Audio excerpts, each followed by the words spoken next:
తర్వాత ఈ పాదయాత్ర ఏదైతే ఉందో ఎంటైర్ ఈ పాదయాత్ర అంతా కిలార్ రాజేష్ గారు అని చెప్పి ఆయన టీమ్ లీడర్. ఎంటైర్ పాదయాత్ర అంతా ఆయన లీడ్ చేసేవాళ్ళు. సో ఒక్కొక్కరు ఎవరెవరికి ఏం బాధ్యతలు ఇవ్వాలా అని చెప్పి దాదాపు 14 కమిటీలు వేశారు. అందులో నేను మండల పార్టీ ప్రెసిడెంట్గా ఉన్నా కాబట్టి ఇంకొకతన్ని మార్కెట్ యార్డ్ చైర్మన్గా రంజిత్ అని చెప్పి ఒకతను ఉండేవాడు. ఇద్దరిని కలిపి ఫస్ట్ రూట్ మ్యాప్కి వేశారు. అంటే మాకు ఏదంటే గ్రౌండ్లో కొంచెం అవగాహన ఉంటుంది సో అని చెప్పి మాకు ఆ బాధ్యత ఇవ్వడం జరిగింది. సో కిలార్ రాజేష్ గారు నాకు ఈ బాధ్యత ఇచ్చింది అయితే కిలార్ రాజేష్ గారు ఆపర్చునిటీ కలిగించింది. సో నారా లోకేష్ గారు మీకు ఆ బాధ్యత వచ్చినప్పుడు నేను నెరవేర్చగలనన్న నమ్మకం మీలో ఉందా? అంటే ఆ రోజు కొంచెం భయం ఉండేది. అంటే ఎలా ఎప్పుడు అంతకుముందు అనుభవం లేదు కదా. కానీ కిలార్ రాజేష్ గారు ప్రతి ఒక్కరికి కూడా చాలా బాగా అంటే ఏదైనా ఏ అవసరం వచ్చినా కూడా చూసుకునేవాళ్ళు. సో అవసరాలంటే ఇప్పుడు పాదయాత్రలో ఏదైనా ఇబ్బందులు రావచ్చు. అవును. సో ఒకవేళ మనకి ఏదైనా తెలియకపోవచ్చు. సో అవన్నీ కూడా ఆయన అంటే ఏ చిన్న కష్టం అంటే ఇంత పెద్ద పాదయాత్రలో అంటే ఈ 226 రోజులు దాదాపు 500-600 మంది వర్క్ చేస్తారు. దీంట్లో 500-600 మందికి ఆ రోజు వాళ్ళ వసతులు కానీ ఫుడ్ కానీ అదేవిధంగా వాళ్ళకి ఏదైనా హెల్త్ ప్రాబ్లమ్స్ వచ్చినా కానీ లేదా రేపటి కార్యక్రమాలు తర్వాత 2 రోజుల తర్వాత కార్యక్రమాలు ఇలాంటివన్నీ కూడా ఆయన చాలా బాగా కోఆర్డినేట్ చేసేవాడు. ఎవరికే ఇబ్బంది రాకుండా చూసుకునేవాళ్ళు. ఆయన కష్టం నేను కళ్ళారా చూశాను. కిలార్ రాజేష్ గారిది కూడా. అంటే మేమందరం ఎంత కష్టపడతామో అంత కష్టం అంత ఒత్తిడి ఆయన పైన ఉండేది. ఏ చిన్న ఇది వచ్చినా కూడా ఆయన దానికి రెస్పాన్సిబిలిటీ. మేమంతా మా టాస్క్ ఫినిష్ చేసాం తర్వాత పోయి మేము రెస్ట్ తీసుకునేవాళ్ళం. తర్వాత ఉదయం మొదలైతే సెల్ఫీ దగ్గర నుంచి పాదయాత్ర దగ్గర నుంచి ముఖాముఖిల దగ్గర నుంచి బహిరంగ సభల దగ్గర నుంచి ఇట్లా చెప్పుకుంటా పోతే చాలా కార్యక్రమాలు ఉండేటివి ఒక్కొక్క రోజు. అవన్నీ కూడా ఆయనే మానిటరింగ్ చేయాలి. అందరినీ ఆయనే లీడ్ చేయాలి. సో చాలా పెద్ద టాస్క్. సో ఆయనతో వర్క్ చేయడం కూడా మాకు ఒక చాలా అనుభవం నేర్చుకున్నాం. సో మీరు పాదయాత్ర ద్వారా కేవలం కోఆర్డినేట్ చేయడం మాత్రమే కాదు, జనాల సమస్యలు తెలుసుకొని ఉంటారు, వాటి పరిష్కార మార్గాలు తెలుసుకొని ఉంటారు. తప్పకుండా ప్రజల సమస్యలు మేము ముందు వెళ్ళేవాళ్ళం. అడ్వాన్స్గా మేము ముందు ఆ రూట్లో వెళ్ళేవాళ్ళం. అక్కడ ఉండే గ్రామాలు కానీ అక్కడ ఉండే లీడర్లతో వాళ్ళతో మాట్లాడేవాళ్ళం. మాట్లాడినప్పుడు మాకు ముందే అక్కడ పరిస్థితులు తెలిసేటివి. సో డెఫినెట్గా చాలా ఉపయోగపడింది. అంటే యువగలం పాదయాత్ర నారా లోకేష్ గారు ఎట్లయితే నాకు అవకాశం ఇచ్చారో నేను 2003 నుంచి దాదాపు అప్పటికి 17-18 సంవత్సరాలు పార్టీకి సేవలు అందించాను.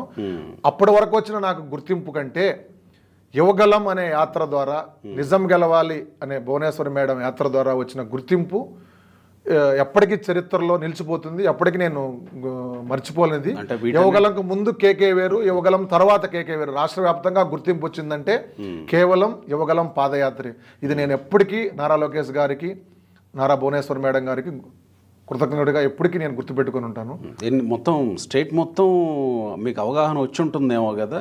అవునండి. ఎక్కడ ఎవరు ఏంటి సమస్యలు ఏంటి ప్రాంతం ఏంటి ఆ ప్రాంతంలో ఉండేటువంటి విధానాలు ఏంటి అనేది మొత్తం. అవునండి. అంతకుముందు నేను మా జిల్లాకు పరిమితమైన రాష్ట్ర వ్యాప్తంగా ఇంత పెద్ద అవగాహన వచ్చిందంటే ఈ యాత్రల వల్లే వచ్చిందండి.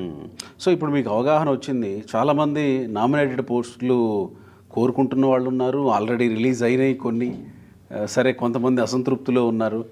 ఇప్పుడు మీరు ఏదైనా స్టేట్ కార్పొరేషన్కి చైర్మన్గా అర్హులని మీరు అనుకుంటున్నారా? ఒకవేళ ఇస్తే నేను సమర్థవంతంగా చేయగలనన్న కాన్ఫిడెన్స్ మీకుందా?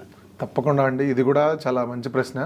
ఎందుకంటే నేను ఆల్రెడీ రాష్ట్ర స్థాయి కార్పొరేషన్ చైర్మన్ని అడిగాను. మా యువ నాయకులు నారా లోకేష్ గారికి నేను ఆయనతో ట్రావెల్ చేశాను. ఆయన ఒక మార్గదర్శిలాగా నేను భావిస్తాను. సో ఆయన నేను అడిగినప్పుడు ఆయన సానుకూలంగానే స్పందించారు. నేను చూస్తాను, నన్ను పేరు పెట్టి పిలుచకపోయినా రారా నీకేం కావాలి నేను చేస్తానని చెప్తా ఉంటాడు. సో నేను చూస్తాను లేరా అని చెప్పాడు ఆయన. డెఫినెట్గా ఆయన నాకు న్యాయం చేస్తారని అనుకుంటున్నాను.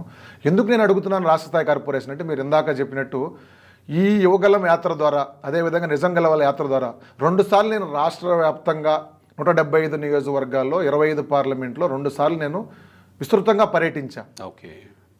చాలా అవగాహన నాకు రాష్ట్ర స్థాయి సమస్యల పట్ల ఆ ప్రాంతాల పట్ల అక్కడుండే ఇది ఉంది. కాబట్టి నేను రాష్ట్ర స్థాయి కార్పొరేషన్ ఎందుకు కోరుకుంటున్నానంటే ఏది నాకు ఇచ్చిన పార్టీ వాళ్ళు నాకు ఏ బాధ్యత ఇచ్చినా కూడా ఆ బాధ్యతకు సంబంధించిన ఏదైతే ఉన్నాయో అవన్నీ కూడా ఆ ప్రాంతాలకు కానీ అక్కడ ఉన్న సమస్యలకు కానీ అక్కడ ఉన్న ప్రజలకు కానీ ఏ విధంగా నేను మేలు చేయగలుగుతాను, ఏ విధంగా న్యాయం చేయగలుగుతాను అనేది నేను డెఫినెట్గా చేసి చూపిస్తాను. నాకు గన అవకాశం కల్పిస్తే ఖచ్చితంగా దాన్ని నిరూపించుకుంటా, దాంట్లో మంచి పేరు తెచ్చుకునేదానికి నేను ప్రయత్నం చేస్తా అని చెప్పి నాకు ప్రగాఢ విశ్వాసం ఉంది. సో కాబట్టి నేను ఈరోజు దాన్ని అడుగుతున్నాను. ఇంకొకటి ఏంటంటే, నారా భువనేశ్వరి గారితో అమ్మగారితో నేను వర్క్ చేశాను కదా, ఆమెతో ఆపర్చునిటీ చాలా తక్కువ మందికి ఇచ్చారు. యువగలంలో పనిచేసిన వాళ్ళకి అక్కడ మేము దాదాపు కోఆర్డినేటర్స్ ఒక 25 మంది పైన పనిచేస్తే ఆమెతో మేడంతో పనిచేసేది ఒక 5 మందినే పంపించారు. అందులో నాకు ఆపర్చునిటీ రావడం అది కూడా కిలా రాజేష్ గారే పంపించారు మేడం దగ్గరికి, సేమ్ రూట్ మ్యాప్ కోఆర్డినేటర్గా పంపించారు. ముందు చాలా భయపడ్డాం, మేడం గారు ఎప్పుడు రాజకీయాల్లోకి రాలేదు, ఎప్పుడు అవును కదా, ప్రజల మధ్యకి రాలేదు. సో ఆమెను చాలా జాగ్రత్తగా ఎట్లా ఆమెతో ట్రావెల్ చేయాలి అని చెప్పి చాలా జాగ్రత్త మాకు కూడా చెప్పి పంపించారు. సో కానీ మేము ఆమెతో ట్రావెల్ చేసినాక చూస్తే నిజంగా ఆమె ఎన్టీ రామారావు గారి బిడ్డే అంటే అర్థమవుతుంది చూస్తే. సో నిజంగా ఆమె ఒక ప్రత్యక్ష దైవం లాగానే, ఆమె ప్రత్యక్ష దేవతలాగా అనిపిస్తుంది నాకు. అంటే ఎంత గ్రౌండ్ టు ఎర్త్ అంటే ఆమె ఎప్పుడు కూడా నేను ముఖ్యమంత్రి గారి కూతుర్ని, ఒక ముఖ్యమంత్రి గారి శ్రీమతిని అని చెప్పి ఎక్కడా కనిపించదు ఆమెలో, ఎక్కడ చాలా సామాన్య మహిళలాగే ఉంటుంది.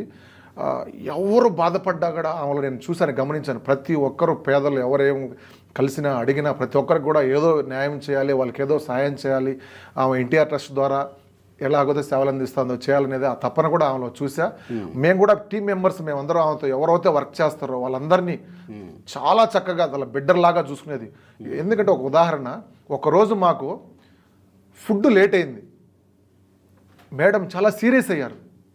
అంటే యాత్ర ఏదైనా పర్లేదు, సమయానికి పనిచేసే పిల్లలకి అందరికీ సమయానికి ఫుడ్ ఉండాలి అనేది చాలా సీరియస్గా వాళ్ళందరికీ వార్నింగ్ ఇచ్చింది. సో అంత అంటే ప్రతిదీ పట్టించుకుంటుంది మేడం. సో ఆమె అంత మంచి మనసు ఆమె. సో నేను వెంకటేశ్వర స్వామిని ఎలా అయితే మేము నమ్ముతామో మా కుటుంబం అంతా కూడా నేను నారా భువనేశ్వరమ్మ గారిని, నారా లోకేష్ గారిని కూడా అంతగా, అంటే మేము ఇందాక చెప్పినట్టు నేను అంత అభిమానం ఇస్తాను, ఆరాధిస్తాను.